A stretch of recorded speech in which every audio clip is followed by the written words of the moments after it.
What's going on, E-Unit? Welcome back to the channel. It's your boy Mav, bringing you back to uh, Let's Play SoCal. Um, well, I'm bringing you to, look at Soul Calibur 6. We're gonna do the Soul Chronicle firsthand. It's been a while since we last played SoCal. And the fact that this game did not get the promo it deserved still baffles me.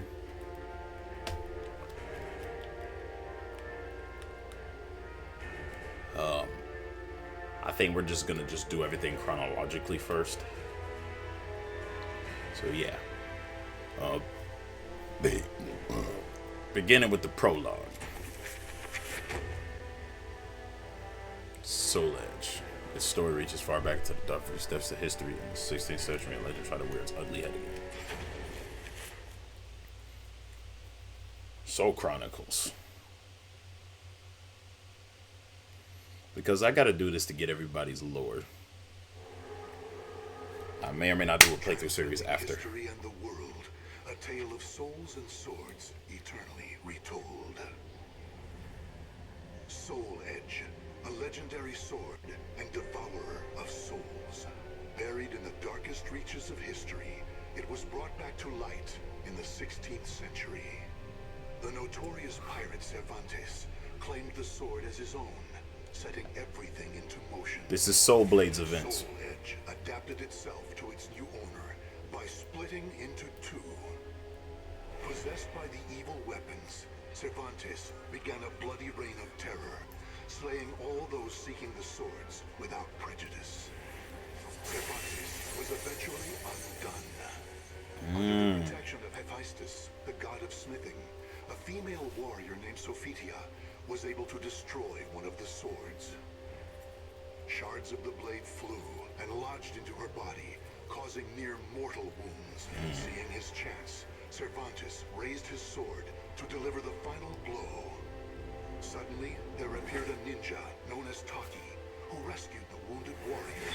Taki defeated Cervantes in a battle to the death before carrying the injured Sophitia away. However, one of Soul Edge's two blades still remained. Yup. Perhaps it was fate. The blade fell into the hands of Siegfried, whose mind was twisted and unwell. Because he had tried to convince himself that he didn't kill his father when he did. Which is what led him to Soul Edge.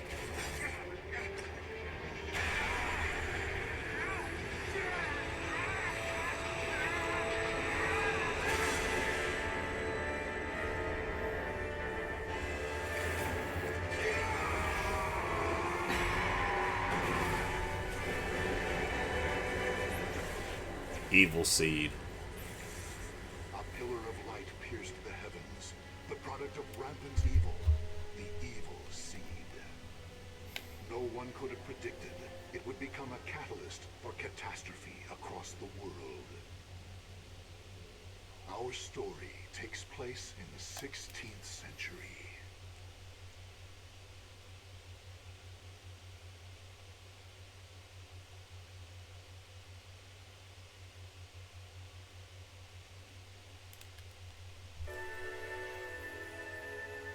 The Ling Shingsu tragedy.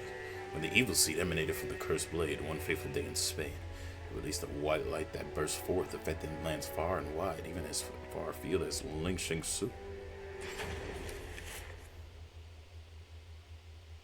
A tragedy befell this place. Ling Shangsu Temple was a famous martial arts school in the far reaches of China. It was there Killick learned to master the staff after he was abandoned as a child. Killick ate and slept with the other students and began his training at a young age. Despite this, he established a family-like bond with just one other student, Shang Len, a young woman who was like an elder sister. Her name is Shang Lian. Dedicated to the way of the sword, she looked after Killick as if they were siblings. So close was their bond that when one felt happy or sad, the other would feel the same. Together they studied and grew as warriors.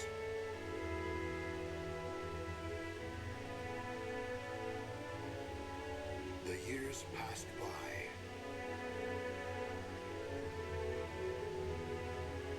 Killick's skill earned him a place as a teacher, an honorable position for one so young.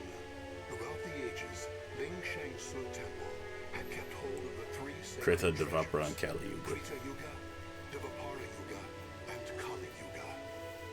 Killick's years of arduous training earned him the title of rightful bearer of the staff, Kali Yuga. Likewise, Shanglen was also designated bearer of Devapara Yuga, a sacred mirror.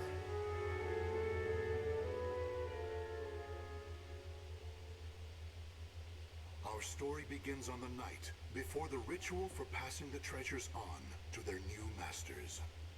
The evil seed reigned, Shang-Lin, didn't it? can I ask you something? Sure. How come you were chosen to bear Devapara Yuga? I thought you'd get Krita Yuga. After all, you've dedicated your life to the sword. Killick, this is not easy. Krita Yuga is also the Soul but I'm Calibur. going to try.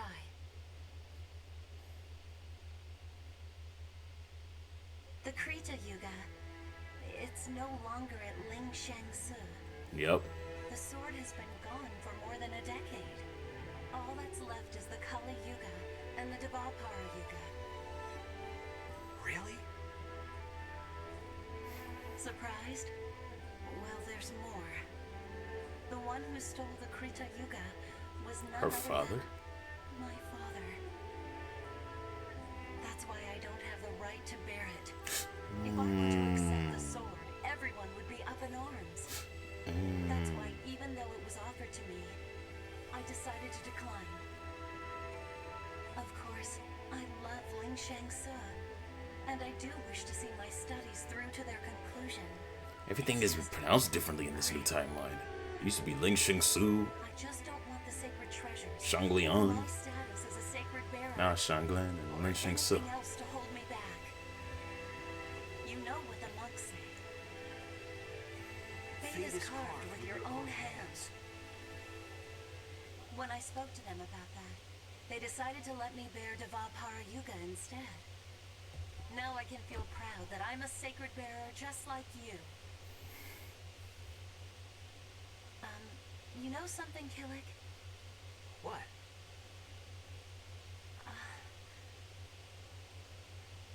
It's okay. Never mind. I'm really looking forward to tomorrow. Me too. I think Shangliang could sense the evil And seed. so it was, Killick and Shanglen were set to attend the official ritual for becoming sacred bearers. But the night before the ritual, a terrible calamity plunged everything into chaos. Drawn by the Kali Yuga in Killick's hand, the evil seed came to Ling Shang-Su Temple. The monks, driven insane by the evil force, began slaying each other, turning the temple into hell on earth.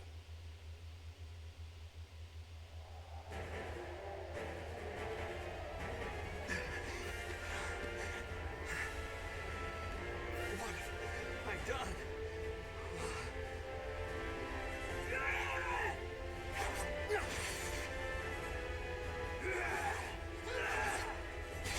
I don't understand. Everyone, stop this madness!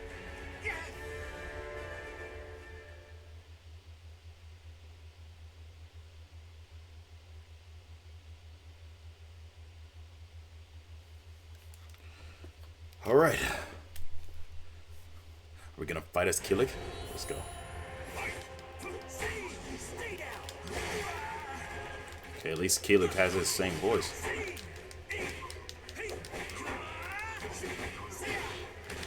Sweet! Forgive me! It must be done! Let's go. Smack, smack. He still has the same throws.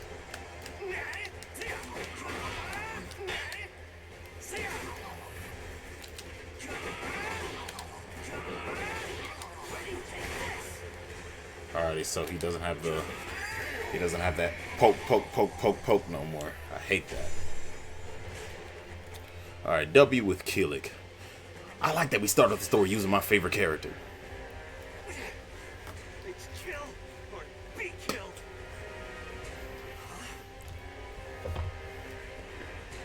Shangliang.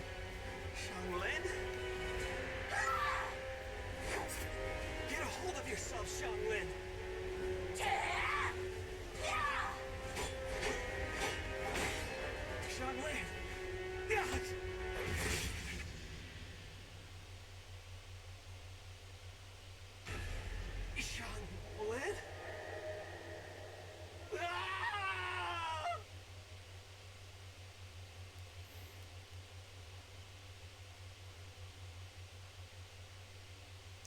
In the old timeline, Shangliang.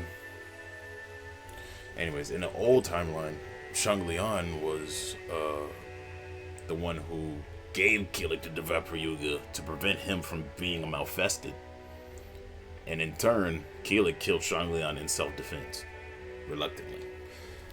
Maybe this is like a retelling of that, where maybe they'll tell us how Kilik got the Devapra Yuga here, and if it's the same way. Doesn't look like it.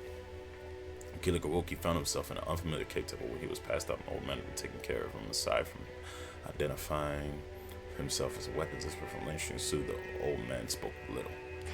I think this is where we meet Edgemaster. Where am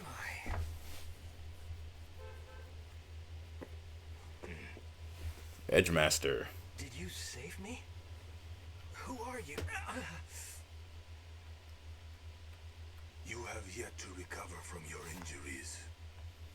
Rest. And that mirror, Devapara Yuga.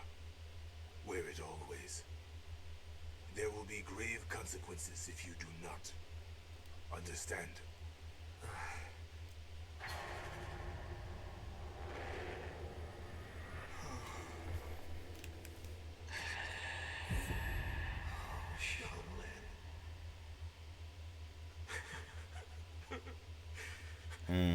I know that had to hurt Kilik to his core.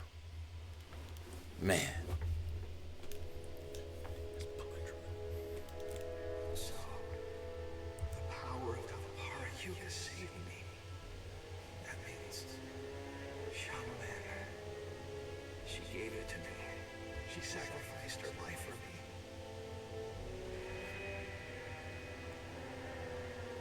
And then I with my bare hands. Why? Tell me, Xianglin. Why am I still alive?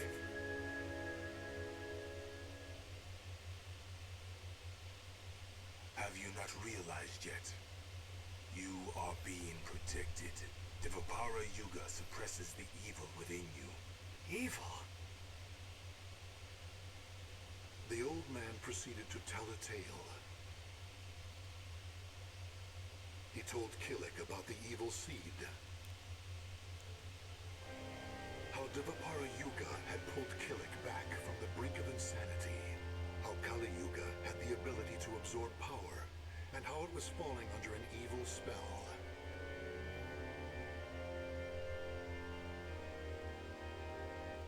And finally, he told Kilik about Soul Edge. Your fate will be set in stone the moment you lose your will to live. Your soul will be swallowed whole by your destiny, leaving behind but a rotten corpse. That is but one path you may take. But perhaps it is the path you wish to take, to submit to that evil sword and its wicked power. Is that what you wish? To become a thrall? Do you see? All is in your hands. Xianglin, she told me fate is carved with your own hands. Xianglin gave her life so I could live. That leaves me only one choice. From that day forth, Kilik bore the heavy weight of his karma. As Xianglin's slayer and the last living member of Ling Su, he chose to face his cruel fate head on.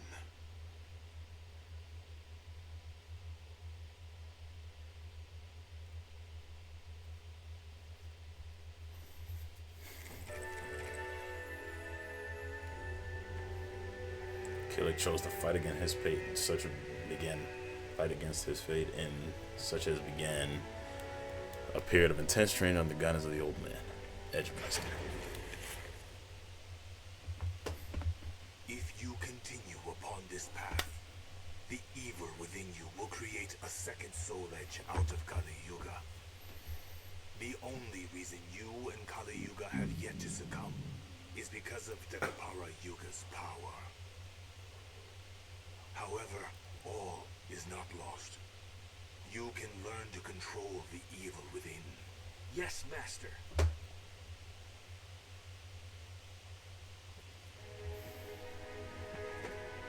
Is that it?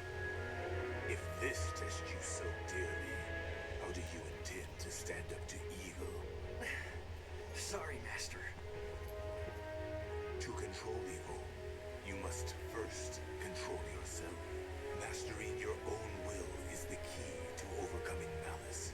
Yes, Master. He's teaching him right. The enemy is powerful. You must stand strong, whoever your opponent. Yes, Master.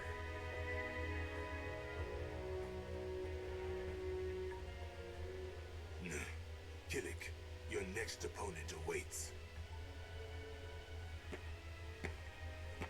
Who? Sometimes things reveal themselves when you fight. I understand, Master.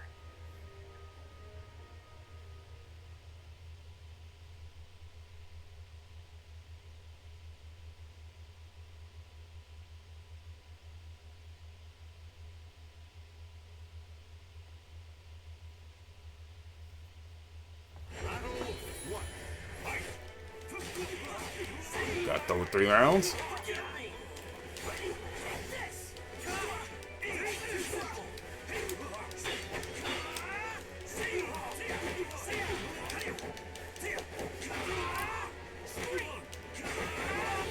Man, Killer's moveset is a lot different from the other games.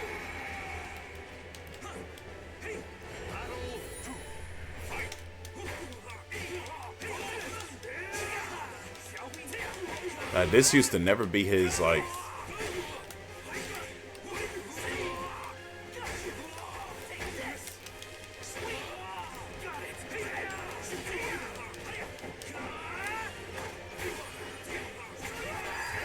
Like, a lot of his moves are just differently, like, it's different than his time in SoCal 4, you know?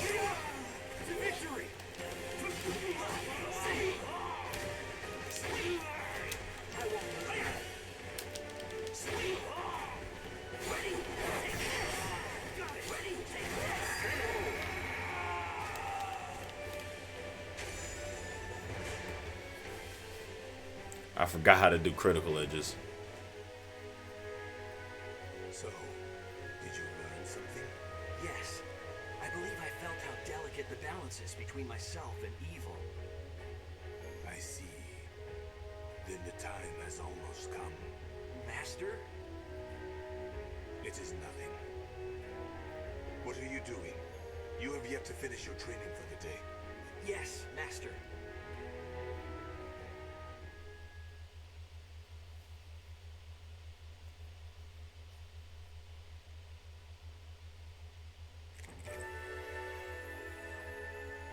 The final test.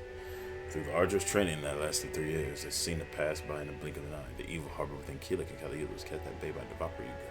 However, with it threatening to spill over at any moment, the only time he was able to feel anything approaching peace was during intense training. Let me check on the menu real quick. Man.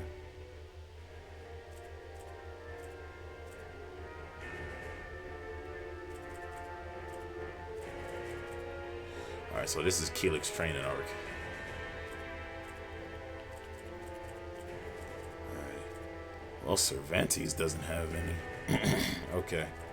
Well, we can do main story.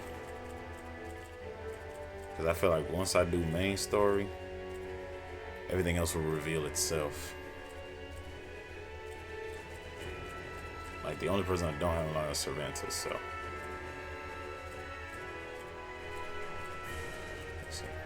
We can do main storyline first.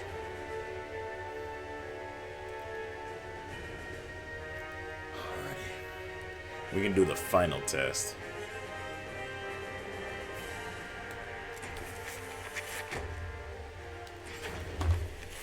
So I figure we're gonna just do the main story to make sure everything gets unlocked for the separate chapters, and then we go into separate chapters. Yes, Master. Now we shall see how you fare against me. An actual fight with you? It would be an honor. Why do you hold back? Come at me. Yes, Master. With pleasure. Yeah!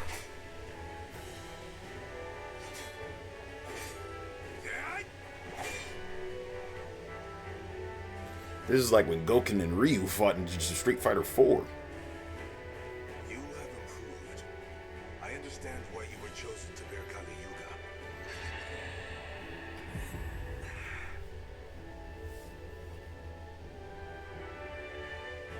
Kilik, a shadow lies upon your soul. Take heed. If it envelops you completely, the evil within you will stir, and in time, tear at your soul until there is nothing left. You need to banish that shadow. I have shown you how to control evil. The rest is up to you. He's gonna fly the coop. He's flying the coop. Kilik, this will be your final test. You must seal away Soul Edge, the cause of all this madness, and cleanse yourself of evil. Seal Yes, away. Master. Head west. West. Keep going to where the wielder of Soul Edge awaits in the heart of a great maelstrom. Find out Nightmare and destroy him. You must live on, as have I. What a cool old man.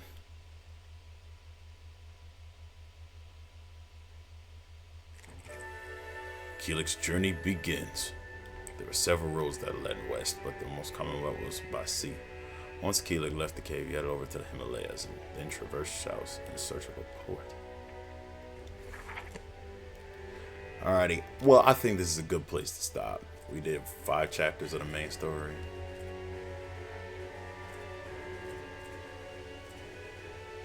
Did we unlock a chapter for Cervantes? No, we did not. We don't even have a Siegfried chapter, or we barely even got a Talon chapter, so.